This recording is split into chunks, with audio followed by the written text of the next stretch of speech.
ప్రియమైన సహోదరులారా, మనం ముగింపు సమయంలో ఉన్నాం. మనం ఈ యొక్క ముగింపు సమయంలో ఉన్నాము అనే పదాన్ని కొన్ని కోట్ల సార్లు మనం వాడాం. అవునా? విని విని విని క్రైస్తవ సంఘాల్లో విని, మన సంఘాల్లో విని మనం ఈ పదం మనకు అలవాటు అయిపోయింది. పర్వాలేదు, ఈ పదం మనం వింటే ఉన్నాం కదా. కానీ ఇప్పుడు నిజంగానే ముగింపు సమయం అది. ఇది నిజంగానే ముగింపు సమయం ఇది.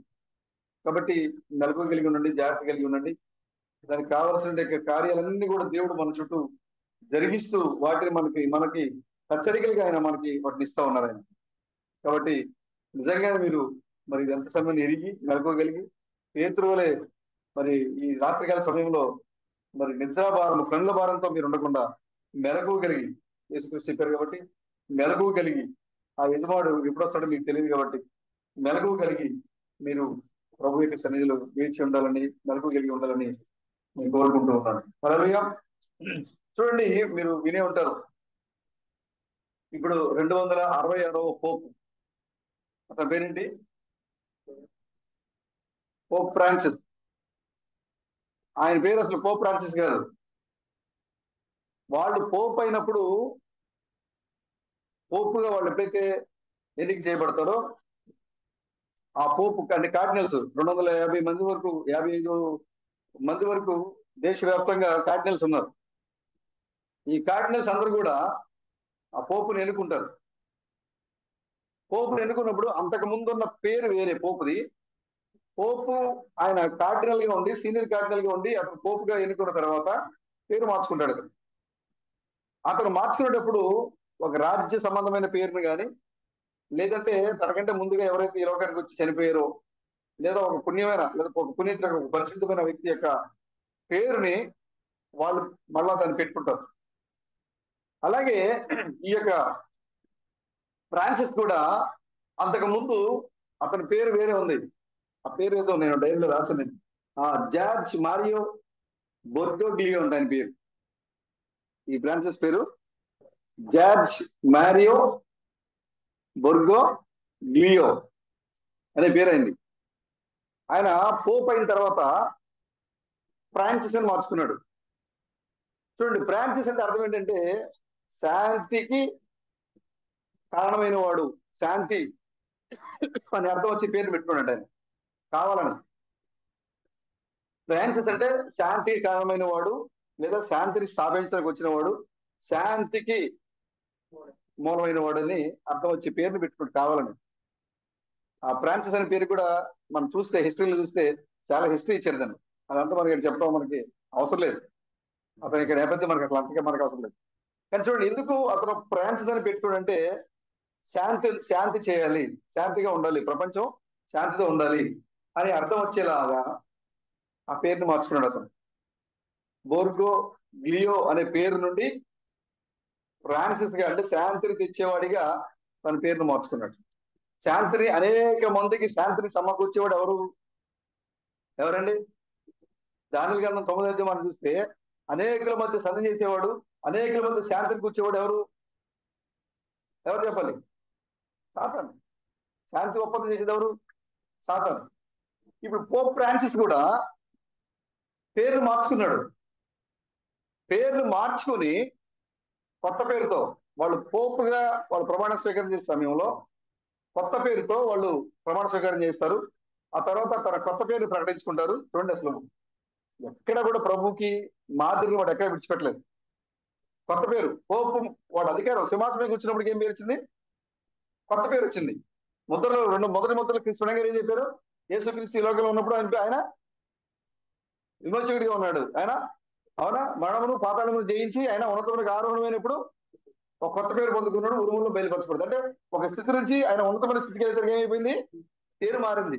ఇప్పుడు ఈ యొక్క పోప్ అనేది కూడా ఈ లోకంలో ఒక ఉన్నతమైన హోదా.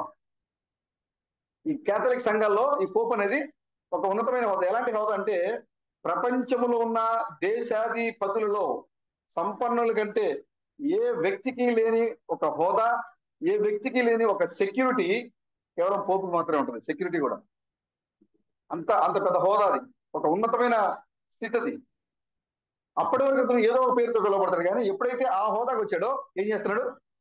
పేరును మార్చుకుంటున్నాడు. పేరును మార్చుకుని ఈ ఫ్రాన్సిస్ అనేది శాంతికి సమాధానం. శాంతికి నిదర్శనం. ఆ పేరుని పెట్టుకున్నాడు. ఇతను చూడండి, చరిత్రలో చూసినప్పుడు 7 పోపులు మాత్రమే ప్రత్యేకంగా ఉన్నారు. ప్రత్యేకంగా అంటే అర్థం ఏంటంటే రియల్ గా మొత్తం ఇప్పటి వరకు ఈ రోమన్ కథోలిక్ సంఘం ప్రారంభం దగ్గర నుంచి నైసియా 325 సంవత్సరం దగ్గర నుండి నేటి వరకు 266 మంది పోపులు ఉన్నారు. 266 మంది పోపులు ఉన్నారు. 266వ పోపే రీసెంట్ గా మొన్న ఈస్టర్ సోమవారం నాడు చనిపోయినటువంటి ఆ ఫ్రాన్సిస్ 266 వ్యక్తి. అంటే ఆదివారం ఈస్టర్ అయిపోయింది, నెక్స్ట్ డే చనిపోయాడు న్యూమోనియాతో, ఒక శ్వాసకోశ సంబంధమైన వ్యాధితో చనిపోయాడు ఈ ఫ్రాన్సిస్. ఎందుకు మనం అతని గురించి మనం మాట్లాడుకుంటున్నామంటే, సంఘానికి అతను రావడానికి సంఘానికి చాలా దగ్గరగా మరి అంటే కదలికలు ఉన్నాయి. సంఘము వెళ్ళిపోవడానికి కావాల్సిన రుజువులు, సూచనలు ఆ పోప్ ఫ్రాన్సిస్ యొక్క పరిచర్యలో మనకు కనబడుతూ ఉన్నాయి. ఈ ఫ్రాన్సిస్ ఎప్పుడైతే పోపుగా మారి తన పేరును మార్చుకుని ఫ్రాన్సిస్ గా మొదలు పెట్టాడో, కరెక్ట్ గా మీరు చూస్తే కనుక చరిత్రలో 2005లోనో 2006లోనే అవ్వాలి ఇతను పోపుగా అవకాశం వచ్చింది, కానీ అవలా. బెనడిక్ట్ 16 వచ్చాడు పోపు అంతకు ముందు. అతను ఈ యొక్క జాన్ బెనడిక్ట్ 16 కథోలికలో జరుగుతున్న స్వలింగ సంపర్కాలు, లైంగిక చర్యలు, అసహ్యమైన కార్యాలు, వాటికన్ సిటీలో జరుగుతున్నటువంటి అసహ్యమైన కార్యాలు చూసి తట్టుకోలేక అతను నేను ఇలాంటి మనుషుల మధ్యలో నేను పోపుగా ఉండటం నాకు ఇష్టం లేదు అని పోపు యొక్క వ్యవస్థ ప్రారంభం దగ్గర నుంచి మధ్యలో రాజీనామా చేసిన వాడు బెనడిక్ట్ ఒకడే. ఇతను మాత్రమే రాజీనామా చేశాడు. నేను ఉండను, ఇలాంటి పరిస్థితుల మధ్యలో నేను ఈ యొక్క సంఘాన్ని నేను నడిపించలేను అని రాజీనామా చేసి వెళ్ళిపోయాడు. అంటే ఈ యొక్క ఫ్రాన్సిస్ రావడానికంటే ముందుగా బెనడిక్ట్ వచ్చాడు. ఎందుకంటే చూడండి, ఇతను అమెరికా దేశానికి చెందినవాడు. ఇతను ఫ్రాన్సిస్ అమెరికా దేశానికి చెందినవాడు, లాటిన్ అమెరికా దేశానికి చెందినవాడినా. ఇతను ఎప్పుడు వచ్చాడు తెలుసా? మీరు ఇవన్నీ కూడా సంఖ్యలన్నీ కూడా గుర్తుపెట్టుకోండి. 2005-6లోనే పోపుగా రావాలి, కానీ ఎప్పుడు వచ్చాడంటే 2013లో వచ్చాడు. ఎందుకని 13 సంఖ్య అమెరికా దేశానికి సంబంధించిన సంఖ్య. ఎప్పుడు పోపోయాడు తెలుసా? 2013 మార్చి 13. 2013 మార్చి 13లో పోపోయాడు. అంటే ప్రకటన గ్రంథంలో ఉన్న 13 సంఖ్య అమెరికా దేశం యొక్క ప్రాతినిధ్యము ఎంతగా జరుగుతుందో ఇది చూస్తే మీకు అర్థం కావాలి. ఊరికే ఆయన వచ్చి పోప్ ఫ్రాన్సిస్ వచ్చి అక్కడ సింహాసనం మీద కూర్చోలేదు, కేథలిక్ సింహాసనం మీద కూర్చోలేదు. ప్రకటన గ్రంథంలో ఉన్న ప్రవచనాలు నెరవేర్చబడుతున్నాయి. కరెక్ట్ గా 2013 సంవత్సరము మార్చి 13వ తారీఖున ఏప్రిల్ 13వ తారీఖున వాళ్ళ యొక్క సవరణ చేశాడు. కేథలిక్ లో కొన్ని సవరణ క్యాటరీన్స్ నియమించి వాటిలో కొన్ని సవరణ జరిపించాడు 13వ తారీఖున. అంటే 13 ఎక్కడ చూసినా కూడా అతను ఎక్కువగా వాడుకున్న సంఖ్య 13. బహుశా ఈ సంగతి ఫ్రాన్సిస్ కూడా తెలిసి ఉండకపోవచ్చు బహుశా. కానీ ఆ 13 సంఖ్య గుర్తొస్తే మీకు ఏం గుర్తు రావాలి? అమెరికా దేశం మీకు గుర్తు రావాలి.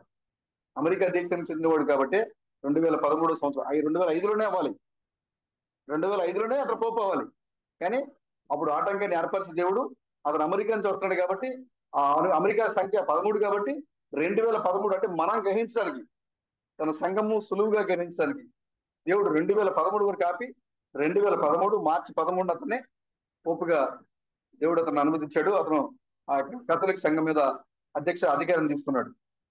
చూడండి, ఈ యొక్క వచ్చిన దగ్గర నుండి ఫ్రాన్సిస్ వచ్చిన దగ్గర నుండి కూడా అనేక సంస్కరణలు చేశాడు. ఎలాంటి సంస్కరణలు అంటే చదువుతూ ఉంటే కొన్ని వీడియోలో కూడా చూసినప్పుడు ఎక్కడ కూడా ముస్లింస్ కానీ, హిందువులకు కానీ, సిక్కులకు కానీ, జైన్లకు కానీ, బౌద్ధులకు కానీ ఒక ఎగనిస్ట్ మాట మాట్లాడాలి. ముస్లిం దగ్గరికి వెళ్ళి ముస్లిం నమాజ్ చేశాడు. ఆ ఫోటోలు మీరు చూసే ఉంటారు, అవునా? నేను 2-3 సార్లు గ్రూప్ లో పెట్టాను. నేను ఆ ముస్లిం ధరించిన తిప్ప ధరించి ఏం చేశాడు? ఆయన నమాజ్ చేశాడు. హిందువుల దగ్గరికి వెళ్ళి పూజలు చేశాడు. దక్షిణాఫ్రికాకి వెళ్ళి పాచిమామ అంట దేవత, దక్షిణాఫ్రికా దేవత అమెజాన్ అడవుల్లో ఉంటుందంటావా, పాచిమామ దేవత. ఆ పాచిమామ దేవత విగ్రహం తెచ్చి అక్కడ పెట్టి వాటికంలో పెట్టి మీరు ఏమో కూడా దేవతే, వాళ్ళని కూడా మనం గౌరవించాలి, మీరు ఈ దేవతను ఆరాధించండి అని పాచిమామ దేవతను తెచ్చిపెట్టాడు అక్కడ. కార్డినల్స్, అక్కడున్న కార్డినల్స్ ఏదైతే పోపుని ఎన్నుకునే గ్రూప్ ఉంటుందో, యూనియన్ ఉంటుందో, వాళ్ళందరూ కూడా ఇతను కథోలిక్ సంఘానికి, సిద్ధాంతాలకి, నియమాలకి అన్ని వ్యతిరేకంగా చేస్తున్నాడు అని అతని మీద నింద మోపాడంట. తర్వాత అతను తీసుకొచ్చిన విగ్రహాన్ని తీసుకుని పోయి ఆ టైబర్ నదిలో పడేసారు. తీసుకెళ్ళి అక్కడ ఆ వాటికన్ దగ్గరలో ఉండే టైబర్ నదిలో పడేసి వాళ్ళు ఆయనకి ఇతనంతా కూడా వ్యతిరేకం చేస్తున్నాడు కథలిక్ సిద్ధాంతాలకి అని చెప్పి అతని మీద నింద మోపారు.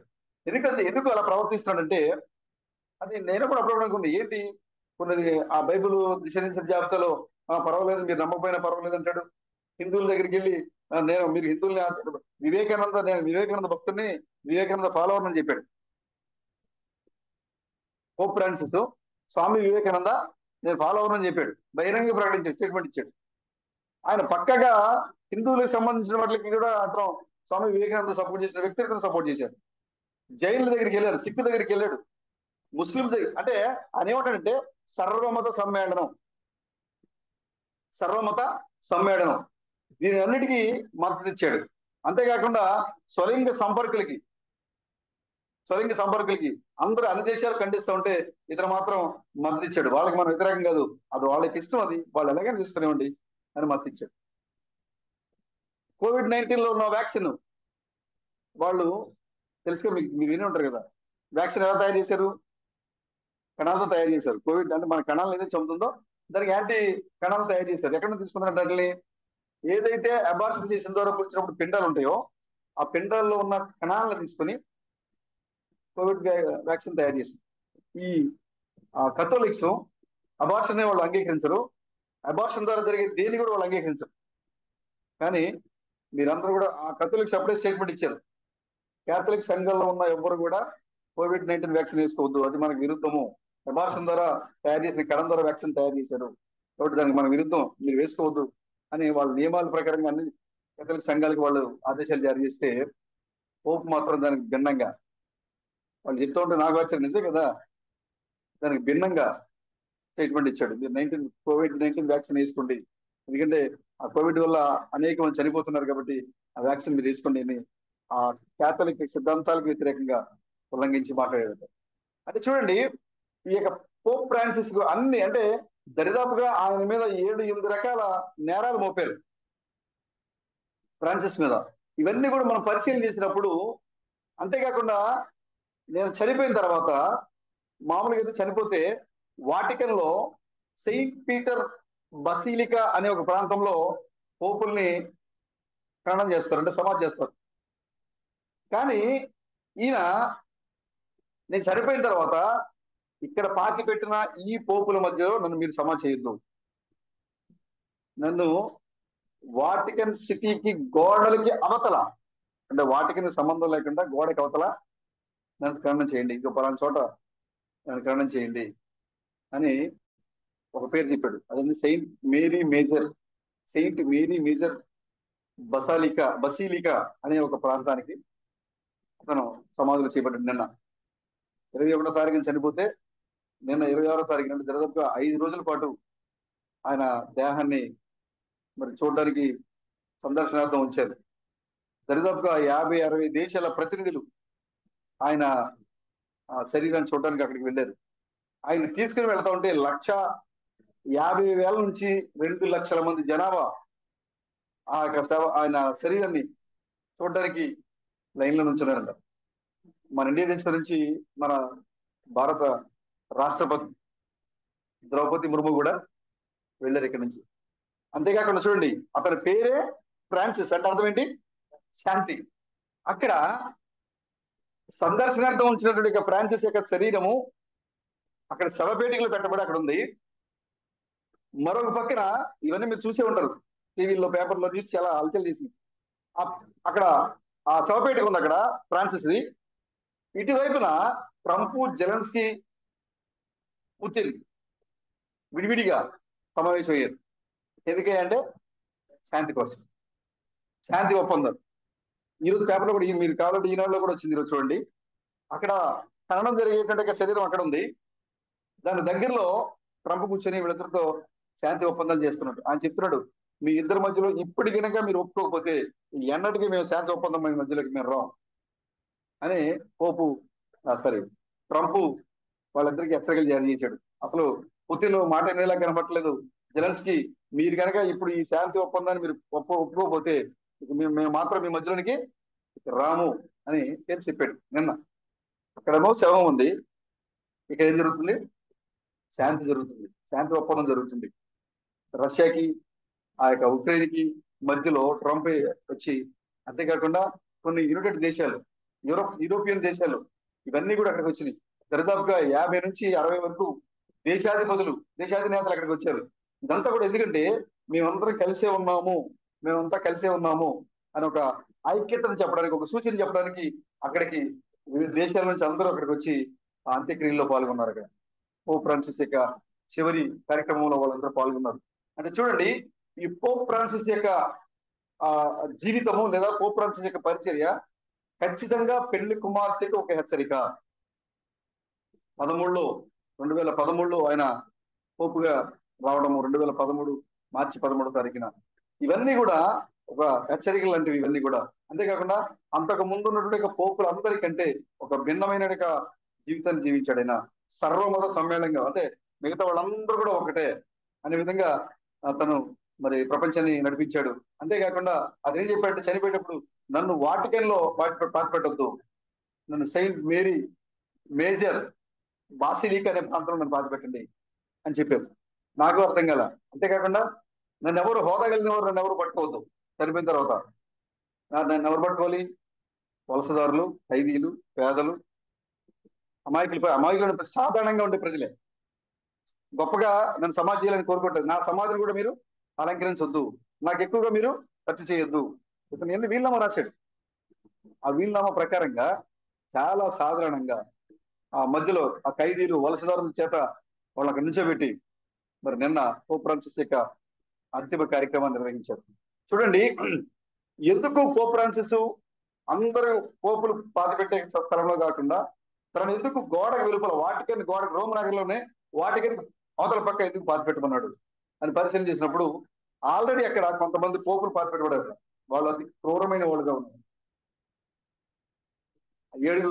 ఏడుగురు మాత్రమే దాంట్లో ఆ ప్రదేశంలో పాతిపెట్టబడ్డారు.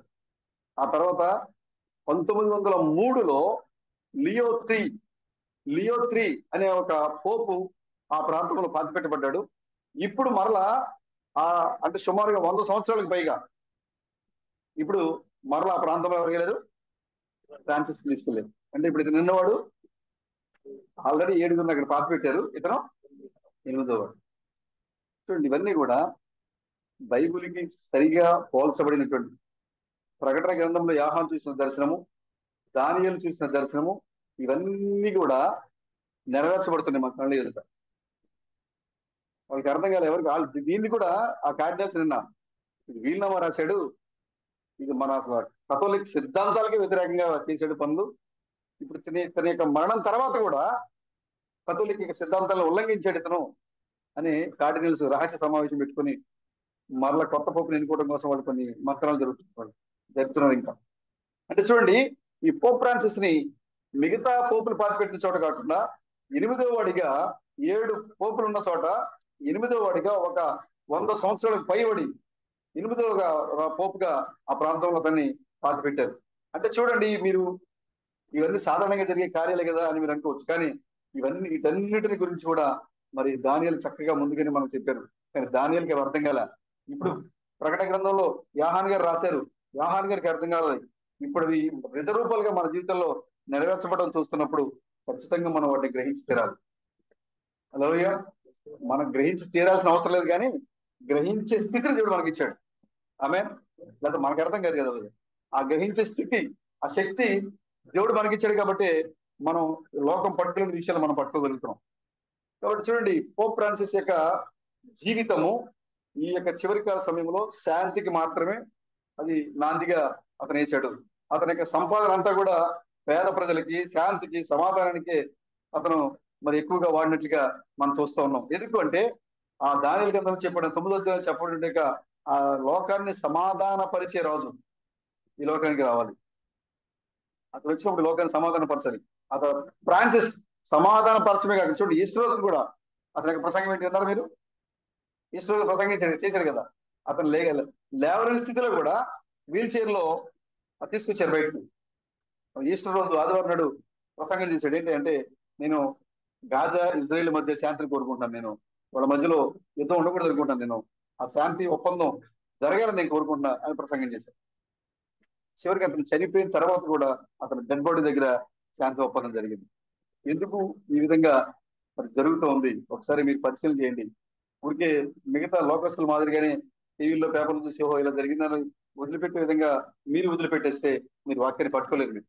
కాబట్టి ఎందుకు ఈ విధంగా జరుగుతుంది, ఎందుకు ఈ విధంగా దేవుడు మన కళ్ళ ఎదుట మరి ఈ కార్యాలు జరిగిస్తూ ఉన్నారు, దీనికి బైబిల్కి ఉన్న సంబంధం ఏంటి, దీన్ని మనం జోడించి ఎలా చూడాలి అనే విషయాలు మీరు ఖచ్చితంగా లేఖనాలకి జోడించి ఇప్పుడు జరుగుతున్న కార్యాలు మీరు చూసినప్పుడు ఖచ్చితంగా మీరు వాక్యాన్ని పట్టుకోగలుగుతారు. మీరు ఎక్కడున్నారో మీకు అర్థమవుతుంది, ఏ సమయంలో ఉన్నారో మీకు అర్థమవుతుంది, ఎలా సిద్ధపడాలో, ఎలా భయభక్తులకు రావాలో మీకు అర్థమవుతుంది. కాబట్టి మరి ఈ 5 రోజుల యొక్క పోప్ ఫ్రాన్సిస్ యొక్క మరణం తర్వాత జరిగే సంభవాలు మీరు చూడండి, గూగుల్ కొట్టండి, పేపర్ చూడండి, టీవీలో కొట్టండి, యూట్యూబ్లోకి వెళ్ళండి, మీరు ఎక్కడైనా చూడండి, మీకు లేఖనాలకు సంబంధించి కనపడతారు. పోప్ ఫ్రాన్సిస్ యొక్క మరణం కానీ, పోప్ ఫ్రాన్సిస్ యొక్క చేసిన కార్యాలు కానీ, ఎందుకు అతను అంతగా శాంతి కోసం పరితపించాడు అంటే, దానియేలు 9లో ఉన్నట్టుగా శాంతి ఒప్పందం చేసే వ్యక్తి రావాలి, వచ్చాడు. వాటికన్ సిటీకి బయట ఎందుకు సమాధి చేయబడుతున్నాడు, ఇవన్నీ కూడా మీకు అర్థం కావాలంటే దానియేలు చదవండి, ప్రకటన గ్రంథం చదవండి. ఆ యొక్క 7 రాజులు రావాలి. ఆ 7 రాజులు వచ్చినప్పుడు మరి అప్పటికే 5 కూలిపోయారు. మరి కడమవాడు భూమి మీద అప్పటికి ఉన్నాడు, ఇంకా లాస్ట్ వాడు ఏం చేయాలంట, రావాలని చెప్పేది. వీటన్నిటికి ఇప్పుడు సంబంధించి మీరు చూసినప్పుడు ఈ యొక్క లేఖనం యొక్క నెరవేర్పు మీరు చూడగలుగుతారు తప్ప మీరు లోకం చూసిన మాదిరిగా చూస్తే మీరు వాటిని కోల్పోతారు. కాబట్టి ప్రియమ సహోదరులారా, మరి ముగింపు సమయంలో మనం శాంతి ఒప్పందాలు జరుగుతూ ఉన్నాయి. ఈ సమయంలో దానియేలు చెప్పినట్లుగా ఏమైనటువంటి వస్తువు పరిశుద్ధ స్థలమందు నిలబడుగానే చదువువాడు గ్రహించగాక. ఇప్పుడు ఆ యొక్క సమయంలో మనం ఉన్నాం. ఆ సమయంలో ఖచ్చితంగా ఆ టెంపుల్ మౌంట్ అనేది ఒక గ్రూప్ ఉంది ఇజ్రాయెల్ దేశంలో. వాళ్ళు చెప్తూ ఉన్నారు, మేము మా యొక్క మందిర నిర్మాణానికి కావాల్సిన అన్ని మేము చూసుకున్నాం. మేము మందిరం నిర్మించుకోవాలంటే మాకు 2-3 ఆటంకాలు ఉన్నాయి, అవి అయిపోతే మేము ఆ మందిరం నిర్మించుకుంటాం అని చెప్తున్నారు. వాళ్ళ యొక్క దృష్టిలో వాళ్ళు ఏమనుకుంటారంటే ట్రంప్ మీద, ఇటు పోపు మీద వాళ్ళు ఆధారపడి ఉన్నారు. ఎందుకంటే ఈ ప్రకటన 13వ అధ్యాయంలో ఈ యొక్క గొర్రె ఏం చేస్తుంది, గొర్రె పొట్టేలు ఏం చేస్తుంది, భూమిలోంచి లేస్తుంది. ఒక మృగం భూమిలోంచి లేస్తుంది. ఎవరది? అమెరికా దేశం. ఇది భూమిలోంచి లేచి ఆ మహాగఢ సర్పానికి ఏం చేస్తుంది, ఇది సహాయం చేస్తుంది. అంటే అమెరికా దేశము ఎవరు సహాయం చేస్తుంది? ఈ చివరి దినాల్లో వచ్చే శాంతిని జరిగించే రాజుకి సహాయం చేస్తుంది. కాబట్టి 13వ సంఖ్యను వాడుకోవడం కోసమే సింబాలిక్ గా అమెరికా దేశం నుంచి పోప్ ఫ్రాన్సిస్ ని అక్కడ పంపించి ఆయన మరి మార్చి 13వ తారీఖున పోపుగా ఎన్నిక చేయబడి ఏప్రిల్ 13వ తారీఖున కేథోలిక్ చట్టాలని సవరణ చేసి వాళ్ళ సిద్ధాంతాలకు అనుగుణంగా వాళ్ళకు మార్చుకొని వాళ్ళు ఏం చేస్తున్నారంటే మరి ఈ భూమి మీదకి వాళ్ళ యొక్క పరిపాలన తీసుకొని రావడానికి తగిన విధంగా వాళ్ళు ఏం చేశారు, ప్రణాళిక రచించుకుంటూ వస్తున్నారు. కాబట్టి మీరు నిర్లక్ష్యంగా ఉండొద్దు, ఎందుకు ముందు ఉన్నట్లుగా మెలకం కలిగి ఉండండి.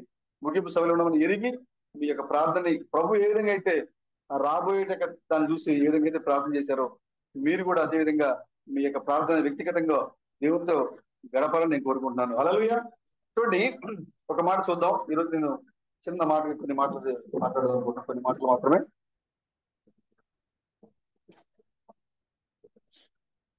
దీనికి రిలేటెడ్ గానే ఒక మాట చూద్దాం. ఇర్మియా గ్రంథము. కూర్చోండి.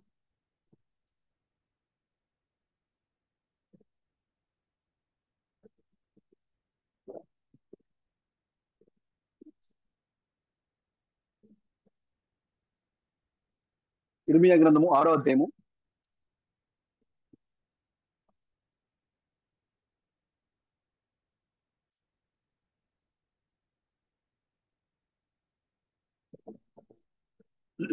Page number 632.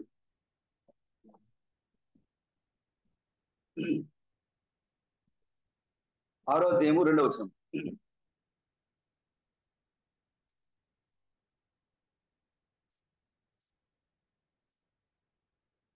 ఇర్మియా గ్రంథము 6వ అధ్యాయము 2వ వచనము, పేజీ నంబరు 632. సుందరియు సుకుమార్యునైన సియోను కుమార్తెను పెళ్లగించున్నాను. ఏంటట? సియోను కుమార్తె ఎలాంటిది బ్రదర్? సుందరమైంది, సుకుమారమైంది. సుందరంగా ఉన్న సియోను కుమార్తెను, సుకుమారంగా ఉన్న సియోను కుమార్తెను నేనేం చేస్తాను? పెళ్లగించబోతున్నాను. ఎవరి ద్వారా? ఉత్తర దిక్కు నుంచి ఒక కీడు రాబోతుంది. ఉత్తర దిక్కు నుంచి వచ్చే కీడు ద్వారా సుందరి సుకుమారిగా ఉన్నటువంటి సియోను కుమార్తె నేను పెళ్లగించబోతున్నాను. అంటే ఇక్కడ భూ సంబంధంగా ఉన్న యెరూషలేము గురించి దేవుడు మాట్లాడుతాను. ఇక్కడ దాని చుట్టుపక్కల ఉండే దేశాలు, ఉత్తర దేశం నుంచి వచ్చే రాజులు సియోను మీద అంటే యెరూషలేము మీద పడి దాన్ని దాడి చేయబోతున్నారు. అప్పటి వరకు సౌందర్యవతిగా, సుందరవతిగా, సుకుమారంగా ఉన్న సియోను కుమార్తె ఏమైపోతుందంటే కూకటి వేళ్లతో సహా పెకిలించబడుతుందంట.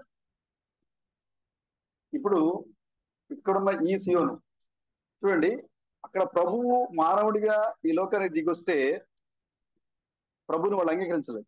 కాబట్టి ప్రభు ఏం చేశారు? శత్రువుకి అప్పగించారు.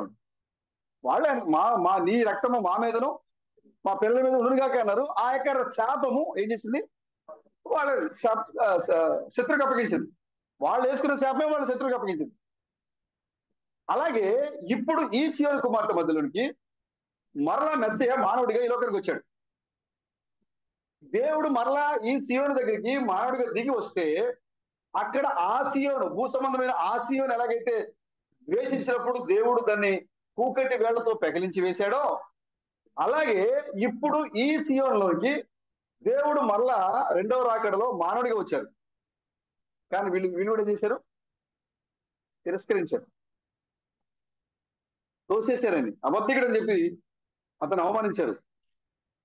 అయితే ఎవరైతే ఆయన త్రోసివేశారో, ఎవరైతే ఆయన నమ్మలేదో, ఎవరైతే ఆయన ఎగతాళి చేసి అవమానించారో ఆ సియోను గురించి మాట్లాడుతున్నప్పుడు ఇక్కడ ఆయన నేను కూకటి వేళ్లతో, ఆమె కూకటి వేళ్లతో సుందరంగా ఉన్న సియోన్ని, సుకుమారంగా ఉన్న సియోన్ని ఏం చేస్తాను? నేను పెకిలించి వేస్తాను. మరి నువ్వు ఎలా ఉన్నావు? నువ్వు చెప్పుకోవచ్చు, అబ్బా నేను మంచి విశ్వాసిగా ఉన్నా, బాగా ప్రార్థన చేస్తున్నా, బాగా బైబిల్ చదువుతున్నా, బాగా విశ్వాసంగా ఉన్నా, నాలాంటి విశ్వాసి లేడు అని చూడడానికి సుందరంగా సుకుమారంగా నువ్వు కనబడ్డావేమో. వ్యక్తిగతంగా దేవునితో నీ యొక్క అనుభవం ఎలా ఉంది? వ్యక్తిగతంగా దేవునితో నువ్వు ఎలా గడుపుతున్నావు? ఇది ప్రాముఖ్యం. చూడడానికి అందరూ బాగానే ఉంటాం మనం, అవునా బ్రదర్? బయటికి చూడడానికి అందరం బాగానే బైబిల్ చదువుతాం, బాగానే వాక్యం చదువుతాం, బాగానే ప్రార్థన చేస్తాం, అన్ని బాగానే ఉంటాయి. కానీ వ్యక్తిగతంగా నువ్వు ఎలా ఉంటున్నావు? దేవునితో నీ యొక్క అనుభవం ఎలా ఉంటుంది? వాక్యాన్ని పరిపూర్ణంగా నమ్మి వాక్య ప్రకారం నువ్వు జీవించగలుగుతున్నావా? లేదా లోక సంబంధంగా లోకస్తుల వలె, ఆ సియోను వలె, ఆ లోక సంబంధుల వలె నీవు కూడా వాక్యాన్ని నిర్లక్ష్యం చేస్తున్నావా? ఒకవేళ నీవు విశ్వాసిగా, సుకుమారంగా, సుందరంగా కనబడ్డా దేవునితో నీ యొక్క అనుభవం, వ్యక్తిగత అనుభవం సరిగా లేకపోతే దేవుడు నిన్ను ఏం చేస్తాడు? తెల్లగించేస్తాడు. తెల్లగించేస్తాడు దేవుడు. చూడండి, ఆ యొక్క సియోను దగ్గరికి ఎవరు వస్తున్నారో చూడండి.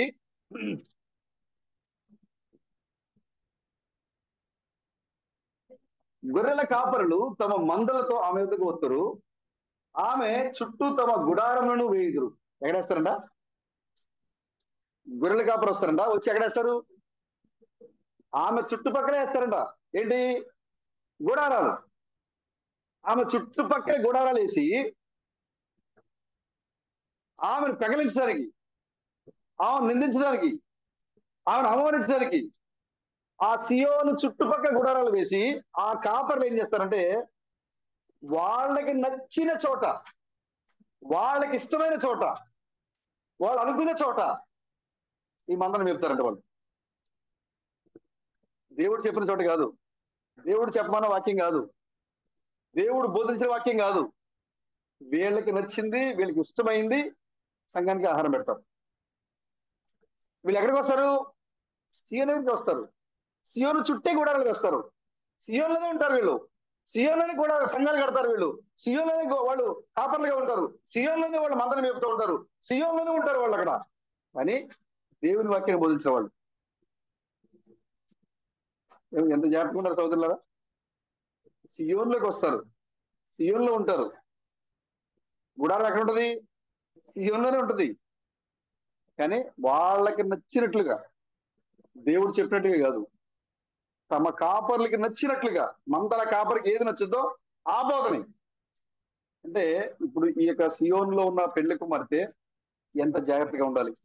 అందుకోసమే అంటాడు కదా, 3వ అధ్యాయంలో మనం చూస్తే, 2వ అధ్యాయంలో మనం చూస్తే, సియోన్ కుమార్తె అంటే సంఘంలో ఉన్న వాళ్ళందరూ కూడా విశ్వాసులు కాదు. సియోనుగా పిలువబడే వాళ్ళందరూ కూడా విశ్వాసులు కాదు. ఆడంటారు కదా, సియోను కుమార్తెలు మెడచాచుచు వారచూపులు చూస్తూ తమ కాళ్ళ గజ్జలను గల్లు గల్లుమంటూ నడుస్తూ ఉంటారంట మెడచాచి.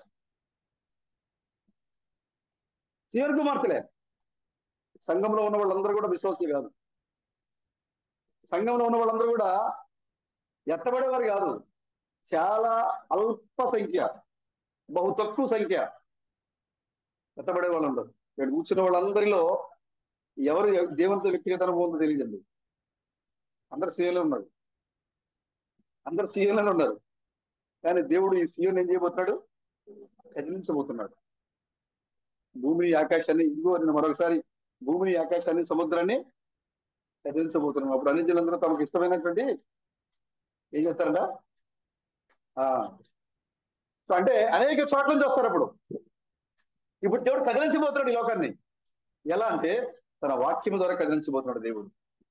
ఇప్పుడు నువ్వు సియోన్లో ఉన్నావేమో, నువ్వు సియోన్గానే ఉన్నావేమో, నువ్వు నీ చుట్టూ గుడారాలు ఉన్నాయి, సంఘాలు ఉన్నాయి, నీ చుట్టూ కాపర్లు ఉన్నారు, వాళ్ళు బోధిస్తూ ఉన్నారు.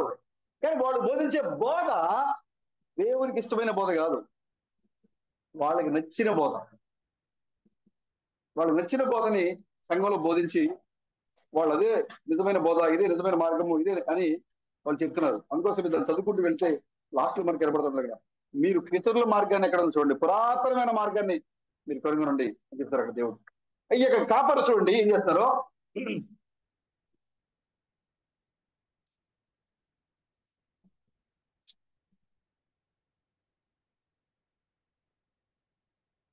సుందరియు సుకుమారి అయిన సియో కుమార్తెను పెళ్లగించున్నాను. గొర్రెల కాపరులు తమ మందలతో ఆమె ఎద్దకు వచ్చెదరు. ఆమె చుట్టూ తమ గుడారమును వేయుదురు. ప్రతి వాడును తనకిష్టమైన చోట మందను మేపును. ఆమెతో యుద్ధమునకు సిద్ధపరచుకునుడి. లేండి, మధ్యాహ్నం మందు బయలుదేరదము. అయ్యో మనకు శ్రమ పొద్దుకూచున్నది, సాయంకాలపు ఛాయలు పొడుగుచున్నవి. లెండి, ఆమె నగరులను నశింపజేయుటకు రాత్రి బయలుదేరదము. సైన్యములకు అధిపత్యకు యెహోవా ఇలాగూ సెలవిచ్చుచున్నాడు. చూసారా, సీఎంలో ఉందని అనుకుంటామేమో, అత్యధిక సంఘం ఉన్నా అనుకుంటామేమో, సుందరంగా ఉన్నాను, విశ్వాసిగా ఉన్నాను, సుకుమారంగా ఉన్నాను, నాకేం కొదువు లేదు అని నువ్వు అనుకుంటావేమో. నువ్వు ఆయనతో వ్యక్తిగతమైన అనుభవం లేకపోతే, నీ జీవితం ఆయన నచ్చినట్టుగా లేకపోతే, నువ్వు సుందరంగా ఉన్నా, సుకుమారంగా ఉన్నా, నీ ఉన్న చోట్ల నుంచి నిన్ను వెలిగించి వేస్తాడు దేవుడు. నీ చుట్టూ కాపర్లున్నా, నీ చుట్టూ సంఘాలున్నా, నువ్వు మంచి సంఘంలో ఉన్నా, నువ్వు దేవునితో వ్యక్తిగత అనుభవం లేకపోతే, సరైన విశ్వాసం నువ్వు నడవకపోతే, నీ విశ్వాసం సరిగ్గా వాక్యానుసారంగా లేకపోతే నిన్ను పెళ్లిగించి వేస్తాడు ఆయన. నువ్వు అనుకోవచ్చు, నా చుట్టూ గుడారాలు ఉన్నాయి, నా చుట్టూ సంఘాలు ఉన్నాయి, దాంట్లో కాపర్లు ఉన్నారు, కానీ ఆ కాపర్లు బోధించే వాక్యము దేవుని యొక్క వాక్యం కాదు, వాళ్ళకి నచ్చిన బోధ. ఆ మందని ఎక్కడ తీసుకొస్తారంట? వాళ్ళకి నచ్చిన చోట్లలో వాళ్ళు బోధిస్తున్నారు. చూడండి 11వ వచనం చూడండి.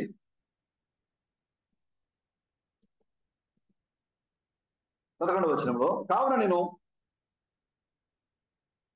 నేను యెహోవా క్రోధంతో నిండి ఉన్నాను, దానిని అణుచుకొని నేను విసిగి ఉన్నాను.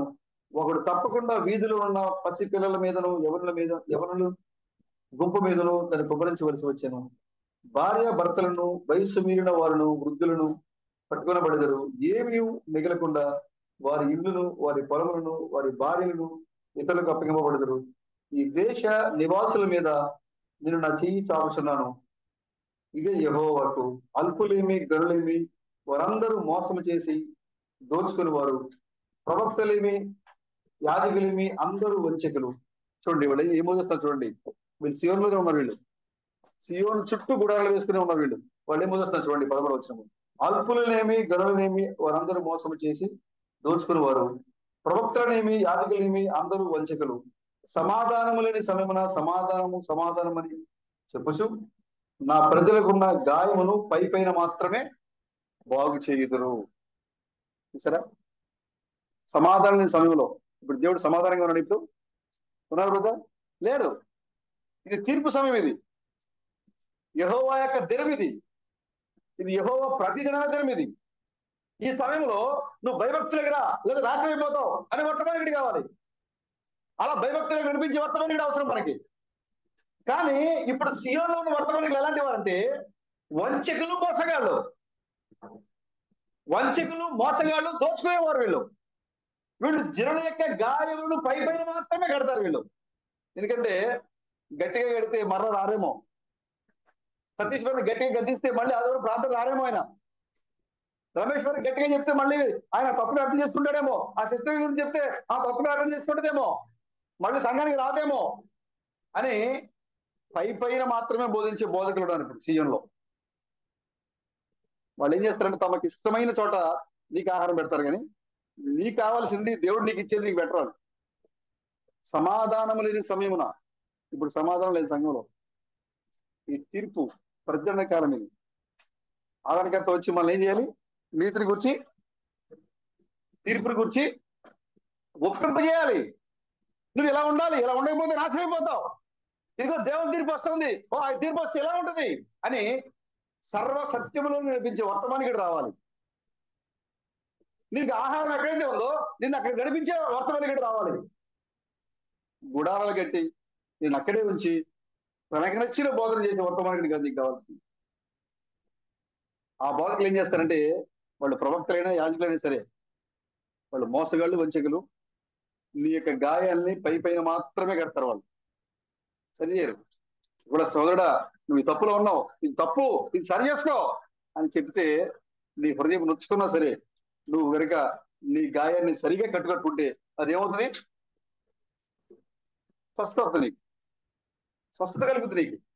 లేదు నా గురించి చెప్పారు బ్రదరు, నన్నే అన్నారు బ్రదరు, ఆ సహోదరి నన్నే చెప్పింది, నన్నే చెప్పింది.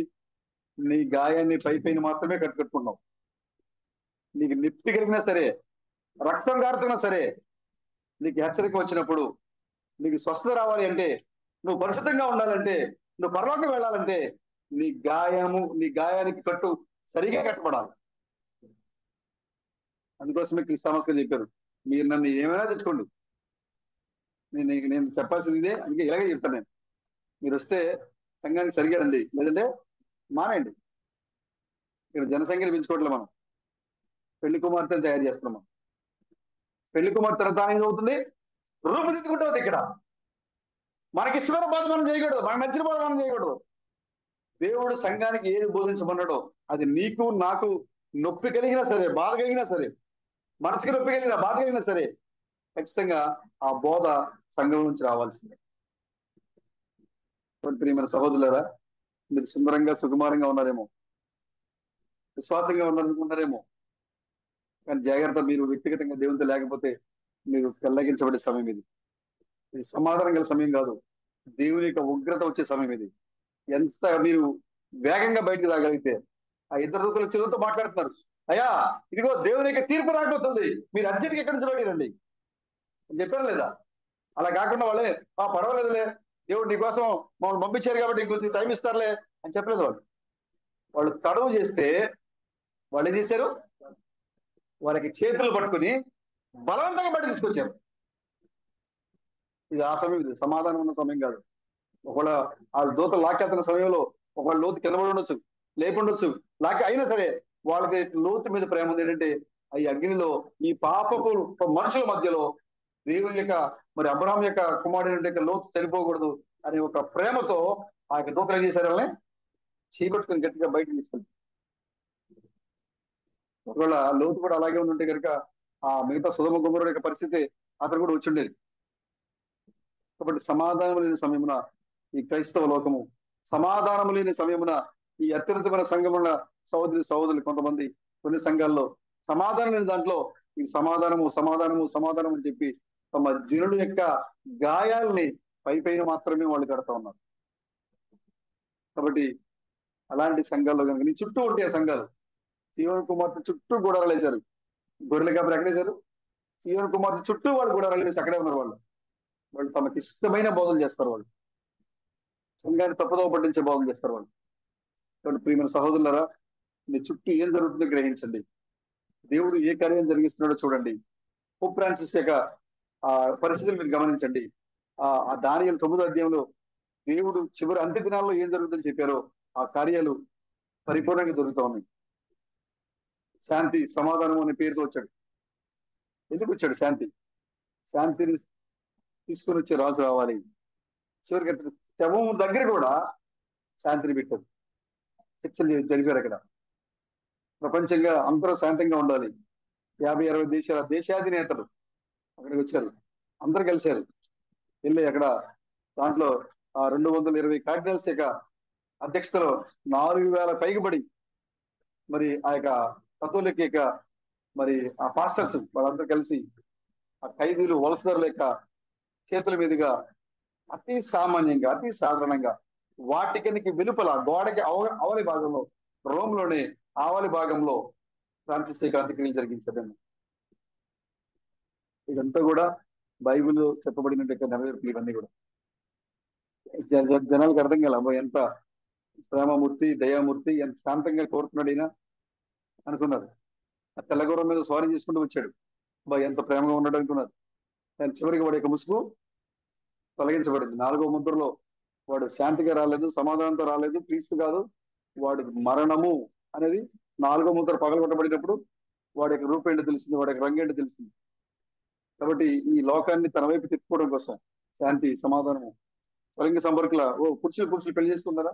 చేసుకునేవండి అన్నాడు. విగ్రహారాధన చేస్తున్నారా? చెయ్యండి. పాశ్చిమాత్య దేవత మీరు ఆరాధించండి అన్నాడు. కొన్ని దేశాల్లో బైబిల్ బ్యాన్ చేస్తే దానికి సపోర్ట్ చేశాడు. కొన్ని దేశాల్లో ముస్లిం దగ్గరికి వెళ్ళి ప్రార్థనలు చేశాడు. సర్వం అంతా కలిసి ఉండాలి. ప్రపంచ సర్వమత సమ్మేళనం మంది, అన్ని మతాలు మనం కలిసే ఉండాలి. అందరం మనం గౌరవించాలి. వారి మనోభావాల్ని మనం గౌరవించాలి. ఇవన్నీ కూడా తీసుకుని వచ్చి వాక్యం లోపలికి అంటే బైబిల్ సిద్ధాంతాల దగ్గరికి వాడు తీసుకొచ్చి పెట్టాడు. ఇది వినడానికి ఎంత బాగుంది బ్రదర్. ఆ అవ్వకి చెప్పినట్టుగానే ఉంది. అమ్మా నువ్వు రోజు వెళ్ళలేవు కానీ 10 గేళ్ళ చెట్లు పెట్టుకో. వినడానికి ఏమనిపించింది? నా భర్త ఆదాము చాలా కఠినమైన వాడు. ఏ రోజుకి ఆ రోజు నేను పొద్దున్నే లేపి పద తీసుకెళ్తున్నాడు. కానీ లూసిఫర్ చాలా ప్రేమ కలిగిన వాడు. నాకు చెమట పట్టకుండా, నాకు ఇబ్బంది లేకుండా, నాకు బాధ కలగకుండా, నేను పొద్దున్నే కష్టపడకుండా ఏం చేశాడు? ఒక మంచి సలహా ఇచ్చాడు. అదేంటి? ఒకసారి 10 బళ్ళు చెట్లు పెట్టుకో. రోజు పొద్దున్నే నువ్వు ఏమి వెళ్తావు? మళ్ళీ దానికి స్వయంగా చెప్తారు నువ్వు ఖచ్చితంగా దేవుని మాట వినాలని చెప్పాడు. మళ్ళీ అవత ఏం చెప్పాడ? నువ్వు ఖచ్చితంగా దేవుడి మాట వినాలి. దేవుడి మాట వినకుండా కుదరదు. ఎందుకంటే దేవుడు చెప్పాడు కదా నేను రోజుకు పండు తినమని. నువ్వు ఖచ్చితంగా తినాలి అని. రోజు నువ్వు ఆ చెట్టు దగ్గరికి ఏం తెచ్చుకుంటావు? ఎండబడొచ్చు, వాన పడవచ్చు, చలిగి పెడితే వెళ్ళలేవు కదా. అందుకోసమే 10 గేళ్ళ చెట్లు పెట్టుకో, రోజుకు కాయ తిను. వింటర్కి ఎంత బాగుంది బ్రదర్? చాలా చక్కగా ఉంది. అదొక మంచిగా అనిపించింది. తన భర్త మాటల కన్నా ఈ మాటలు ఎలా ఉన్నాయి? చక్కగా ఉన్నాయి, తీగా ఉన్నాయి. ఆదాం అన్నాడు పద వెళ్ళాడు కదా పద అంటాడు. నువ్వు ఇంత కఠినంగా మాట్లాడుతున్నావు, అది నా ఫ్రెండ్ చూడు ఏమంటున్నాడు అనిపించింది. అందుకోసమే నీవు పెళ్ళగించకుండా ఉండాలి అంటే నీ గాయాన్ని గట్టిగా కట్టాలి. నువ్వు విశ్వాసంలో బలపడాలంటే నీ వాక్యాన్ని నీ గాయాల్ని గట్టిగా కట్టాలి. అప్పుడు నీకు స్వస్థ వస్తుంది. ఆదాము తన భార్యకి దేవుడు ఏం చెప్పాడో దాన్ని చెప్తున్నాడు. అది కఠినంగా ఉంటుంది అన్నమాట. అది నచ్చలేదు నాకు. కానీ సాతాన్ యొక్క మాట చక్కగా తీయగా ఉంది, రుచిగా ఉంది, చక్కగా ఓర్పు కలిగించేదానిలా ఉంది. దేవుడి మాట వింటున్నాను నేను, కానీ రోజు ఎలాగన్నా ఇంట్లో పెట్టుకుంటాను నేను అని అనుకుంది. కానీ ఆ ఒక్క మాట మీరడం వల్ల యావత్ లోకానికి పడిపోయిన తల్లిగా మారిపోయిందంటాం. స్ఫుటంగా చెప్తాడు. ఆ ఒక్క మాటను మీరడం వల్ల యావత్ లోకానికి పడిపోయిన తల్లి అవ్వ అని చెప్పి గారు పడిపోయింది. కాబట్టి మనం బోధించాల్సిన మనం సొంతగా బోధించాల్సిన అవసరం లేదు. ఆయన ఏం చెప్పారో అది చేస్తే చాలు మనం. ఆయన ఎలా జీవించమన్నారో అలా జీవిస్తే చాలు మనం. ఆయన ఎలా నడవమన్నారో అలా నడిస్తే చాలు మనం. మన సొంత బోధన అవసరం లేదు.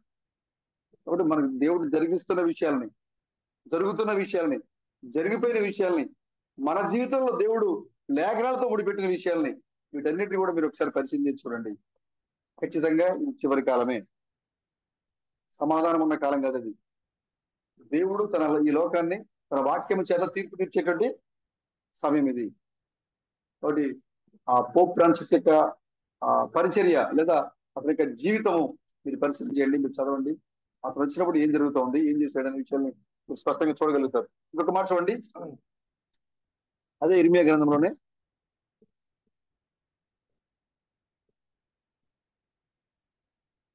7వ అధ్యాయము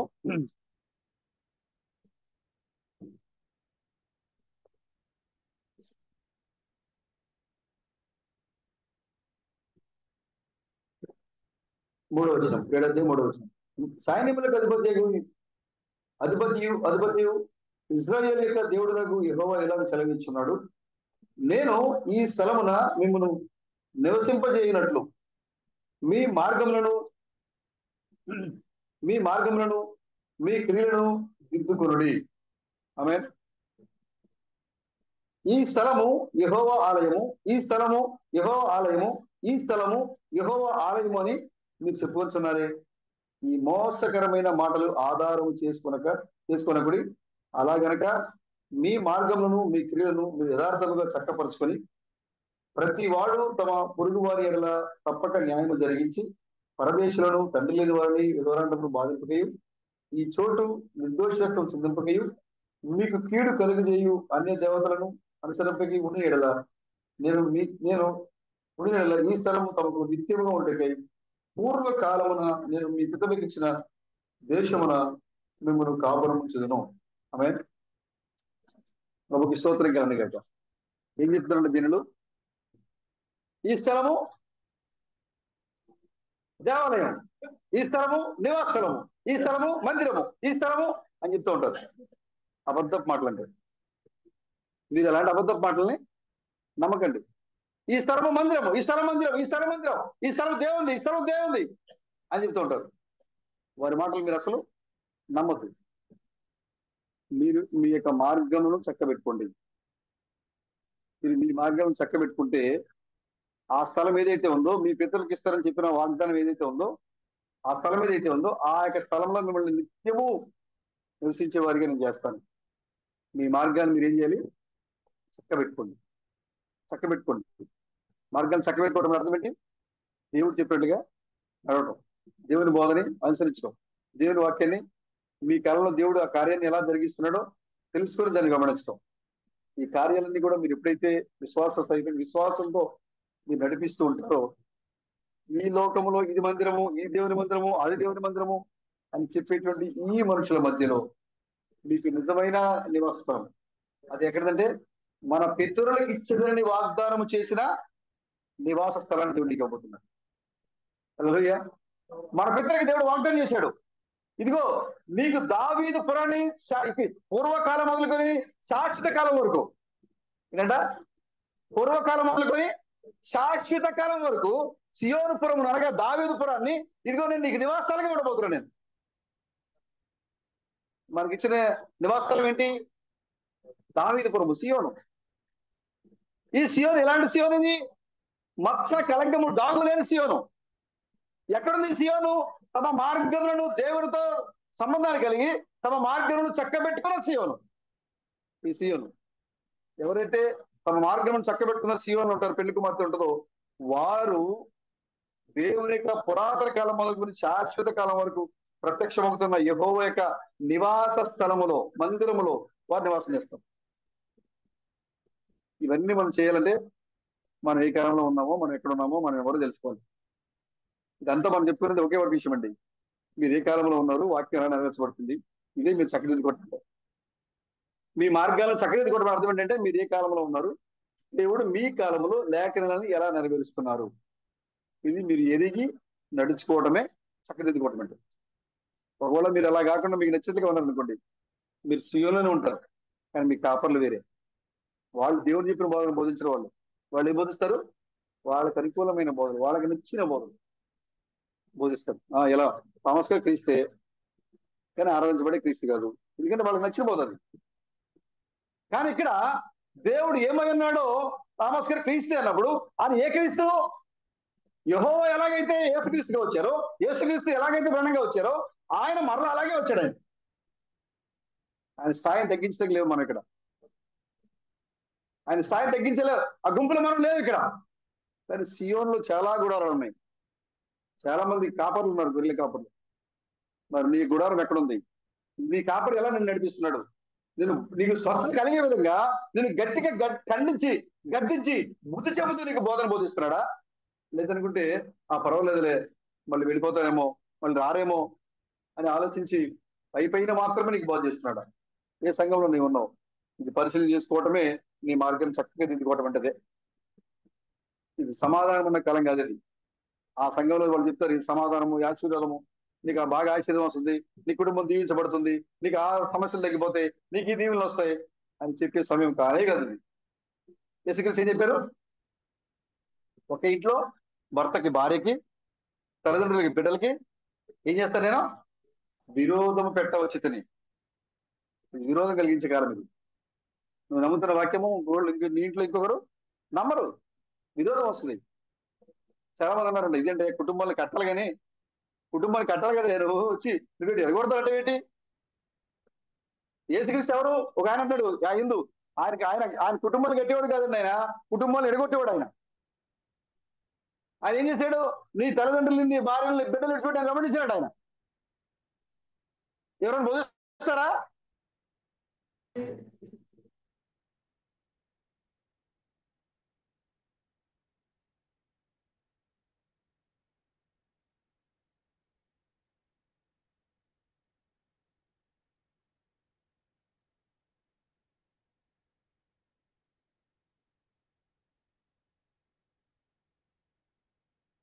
శాపానికి పోతే వాళ్ళకి భయంకరమైన శాపం ఉంది నిర్గమకాండంలో.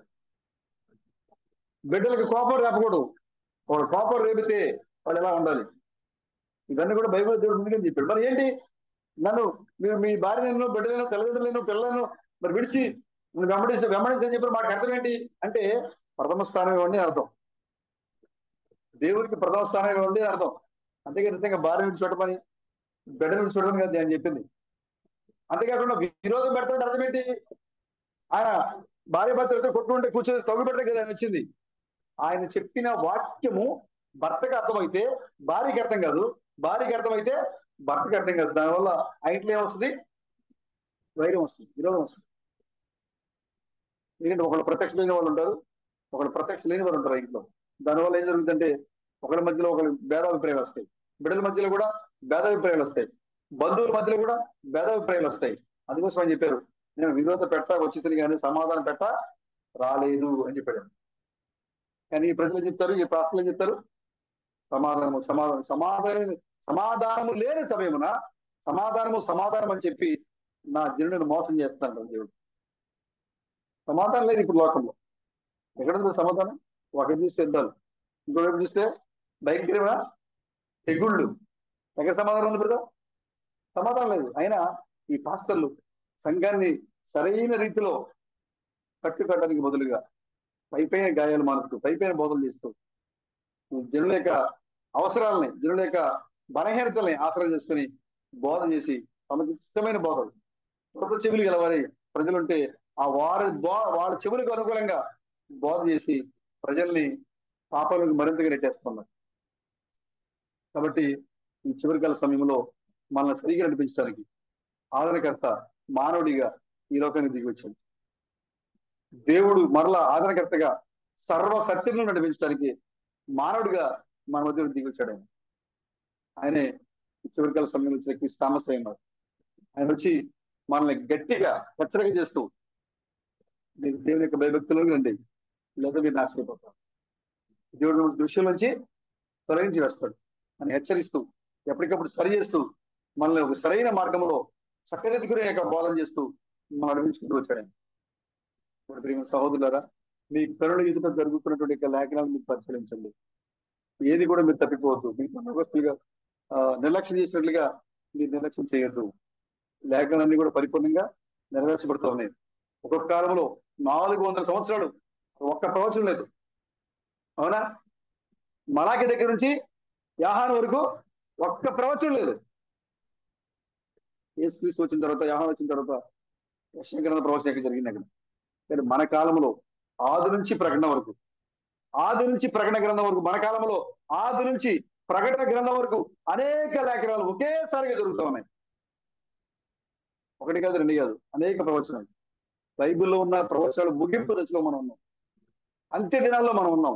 ప్రభు యొక్క దినములలో నెరవేర్చబడే సమయంలో దేవుని యొక్క తీర్పు ఈ లోకానికి తాకే దినాల్లో దేవుని యొక్క బంగారు యొక్క యుగములో, అనగా దేవుడు తన బంగారు యుగములో వాక్యాన్ని బయలుపరిచే కాలంలో మనం ఉన్నాం.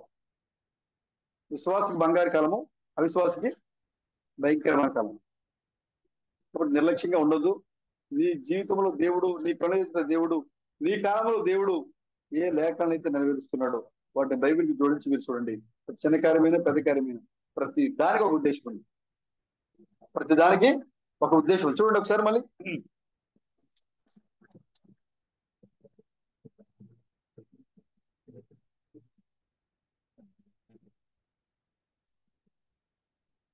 12వ వచనం చూడండి. 11వ వచనం. దేవుని యొక్క మందిరం ఎందుకు ఇది మందిరము, ఇది మందిరము, ఇది మందిరం అంటే మీరు నమ్మదన్నాడు దేవుడు.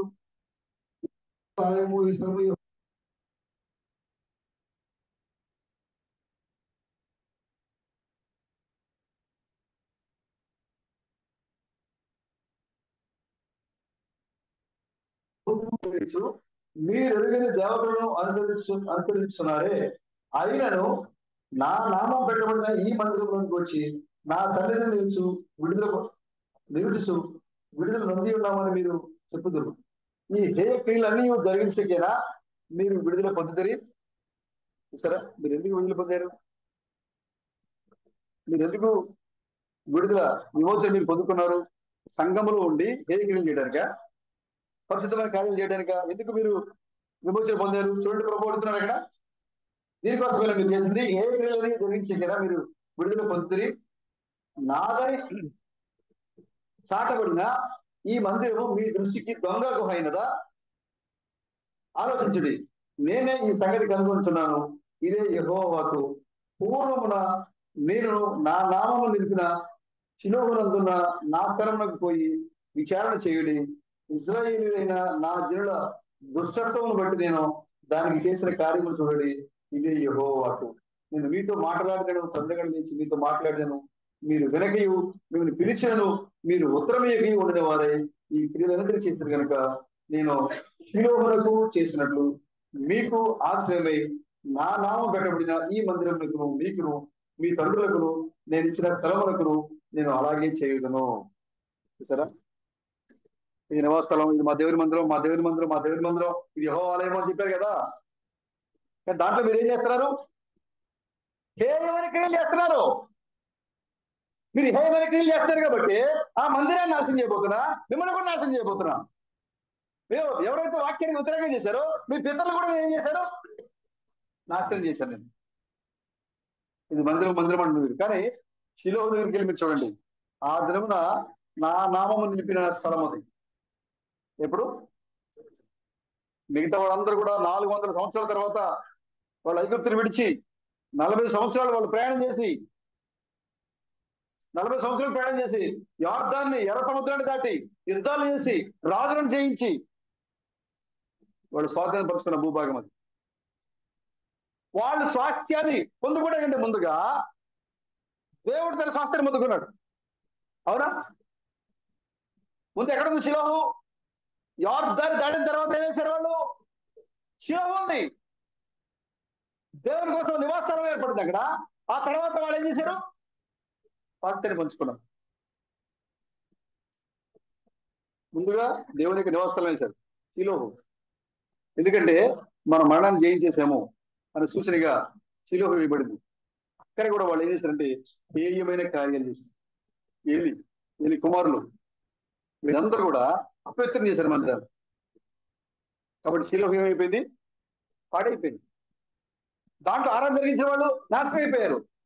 కానీ ఆ పాడైపోయి ఏ కృత్యాలు చేస్తుంటే ఆ సియోన్ని లేదా ఆ శిలోహం చూపించి ఇది దేవుడి మందిరము, ఇది దేవుడి మందిరం, ఇది దేవుడి మందిరం అని చెప్తున్నారే, వారి యొక్క మోసపు మాటలు మీరు నమ్మద్దు. మీరు నివాస స్థలాలుగా ఉన్నారు కదా, ఏ నివాస స్థలంగా ఉన్నారు? పడిపోయిన శిలోహంలో ఉన్నారా? నిజం నూతనంగా నిర్మించబడిన సొలొమోను మందిరంగా ఉన్నారా? ఏ మందిరంగా ఉన్నారు మీరు? ఏ నివాస స్థలంగా ఉన్నారు మీరు అని అంటున్నాడు. ఇది యెహోవా ఆలయం, ఇది యెహోవా ఆలయం. ఏ ఆలయం అది? యెహోవా ఆలయం ఎలా ఉండాలి? పవిత్రంగా ఉండాలి. కానీ యెహోవా ఆలయం ఏం జరుగుతుంది? ఏకమే జరుగుతున్నాయి. కాబట్టి నేను నా నామం ఉంచబడిన స్థలమైనా సరే నేను ఏం చేస్తాను? కూల్చేస్తాను. నువ్వు అనుకోవచ్చు, నాలో దేవుడు ఉన్నాడు, నేను దేవునికి ఎన్నిక చేయబడ్డాను, దేవుడు నన్ను ఎన్నుకున్నాడు, దేవుడు నా లోపల నివాసమైనాడు, ఇప్పుడు నేనే శిలోహుని, ఇప్పుడు నేనే దేవునిగా నివాసాన్ని అని నువ్వు అనుకోవచ్చు. నీ లోపల హేయమైన కార్యాలు కనుక ఉంటే, వాక్య వ్యతిరేకమైన కార్యాలు నీ లోపల ఉంటే, మీరు దాక్షిణంగా ఆ మందిరాన్ని దేవుడు ఏం చేస్తాడు? కూల్చేస్తాడు. జనుల యొక్క గాయాలని పై పైన కట్టొద్దండి. నొప్పి కలిగినా సరే గట్టిగా కట్టండి. నొప్పి వచ్చినా సరే గట్టిగా గద్దించండి. అప్పుడు వాళ్ళు సరి చేసుకుంటారు, స్వస్థ పొందుకుంటారు, విడుదల పొందుకుంటారు. దేవుని మందిరములో హేయమైన కార్యాలు చేయడానికి కదా మీరు విడుదల పొందారు. ప్రభు అడుగుతున్నాడు ఇరిమియా ద్వారా, మీరు ఎందుకు విమోచన పొందారు? నీకు సుందరంగాను సుకుమారంగాను ఉంచావు నువ్వు దేవుడు. కానీ నీ చుట్టూ కాపర్లు, గొర్రెల కాపర్లు చేయాలి, వారికి ఇష్టమైన బోధలు చేస్తూ ఉన్నారు. నువ్వు వారితో ఎలా ఉంటున్నావు? మరి మన సహోదరుడా, లోకస్తుల వలె మాత్రం మీరు ఉండొద్దు. లోకస్తుల వాక్యాన్ని మీరు చూడొద్దు.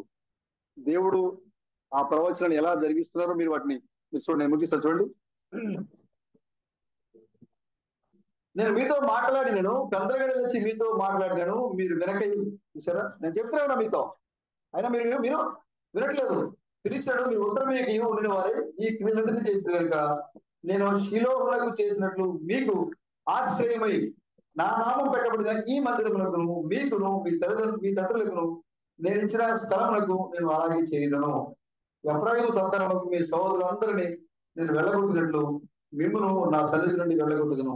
కాబట్టి నీవు ఈ జనం కొరకు ప్రార్థన చేయకము, వారి కొరకు మొరనైనను ప్రార్థన చేయకము, నన్ను బతిమాలుకొనకము, నేను నీ మాట వినను. వాక్యానుసారంగా నువ్వు లేకపోతే, దేవుని మందిరంగా నీ ఉండి, దేవుని నివాస స్థలంగా నీ ఉండి, శిలో గాను సియోన్ గాను నీ ఉంటే, నీలో హేయమైన కార్యాలు జరుగుతుంటే కనుక నువ్వు ప్రార్థన చేయొద్దన్న దేవుడు ఇదివే.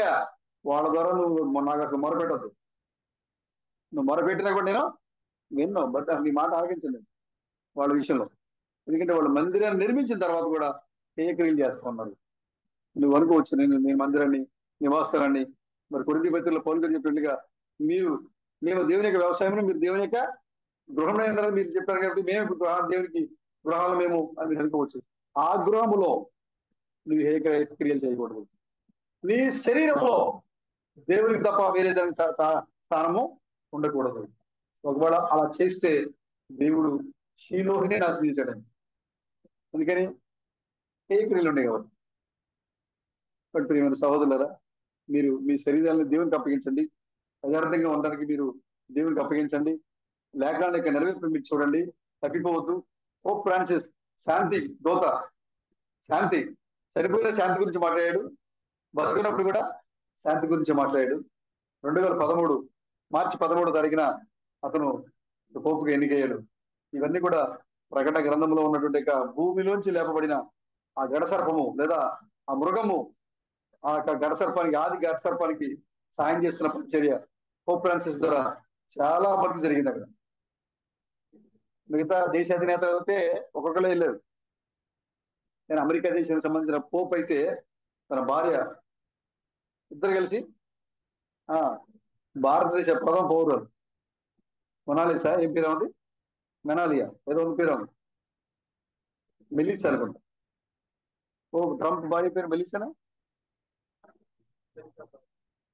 మెలిసా అనుకుంటాను. తన భార్యతో వెళ్ళాడు. మిగతా దేశాలందరూ కూడా దేశాధినేతలు మాత్రం వచ్చారు. కానీ అమెరికా దేశం నుంచి ట్రంప్ తన భార్య ఇద్దరు వెళ్ళారు. ఇద్దరు వెళ్ళి సంఘీభావం తెలియజేసి అక్కడ శవం పక్కనే, శవపేట పక్కనే కూర్చొని ప్రపంచ శాంతి ఒప్పందాలకు సంబంధించిన చర్చ జరిగినాయి అక్కడ. ఇవన్నీ కూడా దానియేలు గ్రంథంలో 9వ అధ్యాయంలో రాయబడిన లేఖనాలు జరుగుతున్నాయి. కాబట్టి లోకస్తులు తోసివేసినట్టుగా మీరు తోసేయద్దు, వాటిని పరిశీలన చేయండి. దీని గురించి మళ్ళీ వారు మనం మరింత వివరంగా, ఎందుకు పోప్ ఫ్రాన్సిస్ లేచాడు, అంతకు ముందు వచ్చిన 7 ఎవరు, వాళ్ళు ఏ కాలంలో లేచారు, ప్రకటన గ్రంథంలో ఉన్న 7 రాజులు ఎవరు, 5 రాజులు కూలిపోయారు, ఒకడున్నాడు ఇప్పుడు కలమవాడు రావాలి అని యోహాను ఆ ప్రకటన గ్రంథం రాసినట్లుగా ఆ 7 ఎందుకు వాటికన్ సిటీ గోడల వెలుపల వాళ్ళు సమాధి చేయబడ్డారు. 8వ వాడిగా పోప్ ఫ్రాన్సిస్ ఎందుకు గోడకి వెలుపలగా తన సమాధి చేయమని కోరుకున్నాడు. ఇవన్నీ కూడా బైబిల్ యొక్క లేఖనాల యొక్క నెరవేర్పు. ఇవన్నీ కూడా కాబట్టి మనం చూద్దాం, మీరు కూడా పరిశీలన చేయండి. ఏదైనా సరే మన సొంత జ్ఞానంతో మాత్రం మనం పొరపాటు చూడకూడదు. అది ఎందుకు నేను ఇప్పుడు ఈ మాట చెప్తానంటే, ఏది చెప్పినా కూడా అది మన స్పోకెన్ వాడికి బైబిల్కి సరిపడిగా ఉండాలి. అవునా? సడన్గా చెప్పారు, ఒకవేళ నీకు లింక్ తెగిపోయింది అనిపించిందా, వెంటనే అక్కడికి వెళ్ళిపో, ఆదికాండానికి వెళ్ళిపో, నీకు లింక్ దొరుకుతుంది చెప్పాడు. కాబట్టి మీరు కూడా పరిశీలన చేయండి, నిర్లక్ష్యంగా ఉండొద్దు. లోకంతో చేసినట్టుగా మీరు తోసేయండి, పరిశీలన చేయండి. మళ్ళా ఈ విషయాల మీద మళ్ళీ వారు మనం మరింత స్పష్టంగా మనం మాట్లాడుకుందాం. దేవుడి చిన్న మాట దీవించిన కదా ఆమె ప్రార్థన చేసుకుందాం.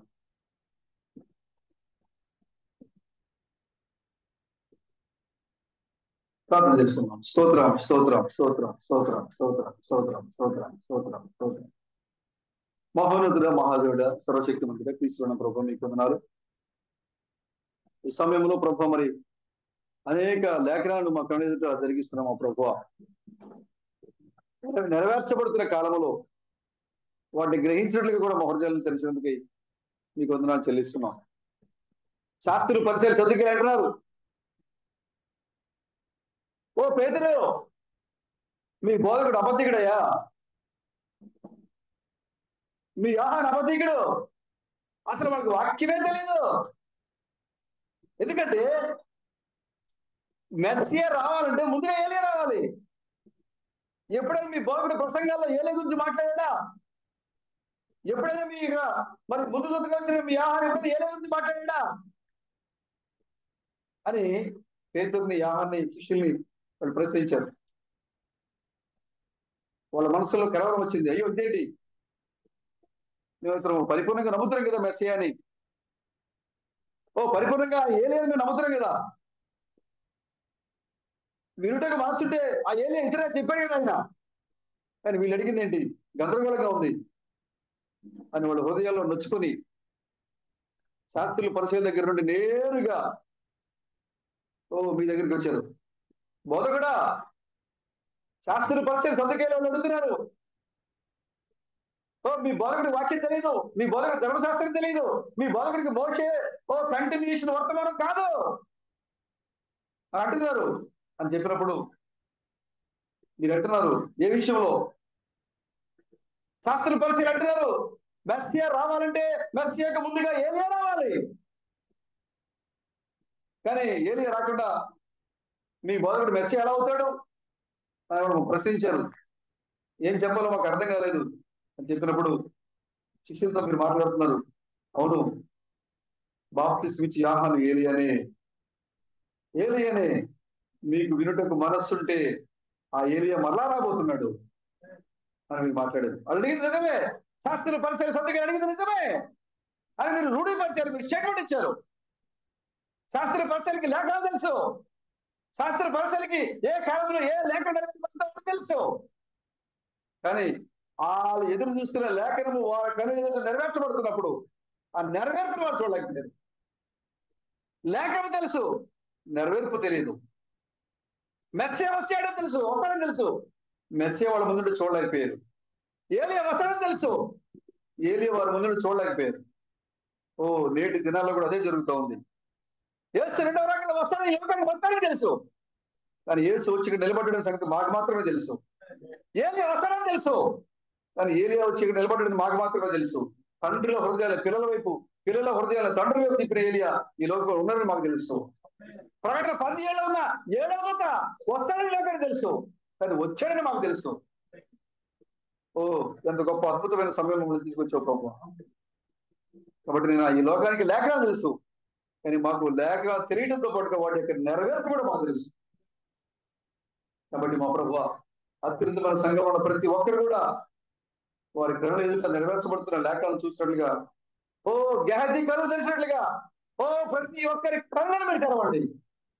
ఆత్మ సంబంధమైన కళ్ళను మీరు తెరవండి. వినుటకు చెవులున్న వారు వినులుగా కళ్ళను చెప్పారు. ఓ ఆ చెవులను తెరవండి.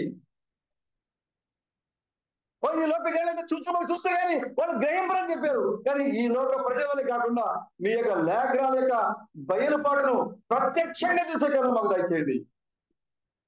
సంఘాన్ని బలపరచండి మా ప్రభు. అనేక లేఖనాలు త్వరగా జరుగుతూ ఉన్నాయి.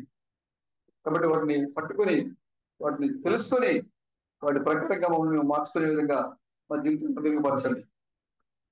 ఇక్కడ మోకరించిన ప్రతి ఒక్కరిని దీవించి ఆశ్రమించండి, నడిపించండి. ఓ మనం మేము కలుసుకునే వరకు ప్రతి ఒక్కరిపై మీ అభిషేకాన్ని కుమ్మరించి నడిపించి మహిమ ఘనత ప్రభావాలు పొందుకుని మరి రాజులకు రాజుగా ప్రభులకు ప్రభుగా పెళ్లి కుమారుగా మా మధ్య రాబోతున్న మా విమోచకుడైన క్రీస్తు బ్రహ్మం యొక్క నామములో ఈ ప్రార్థన నడిపించిన ప్రభు. ఆమేన్. Let's bring humbly our praise. Let's bring humbly our praise. Let's bring humbly our praise in thee. Hallelujah. Hallelujah. Let's bring humbly our praise in thee. It's coming very. It's coming very soon indeed. Hallelujah. Hallelujah. It's coming very soon indeed.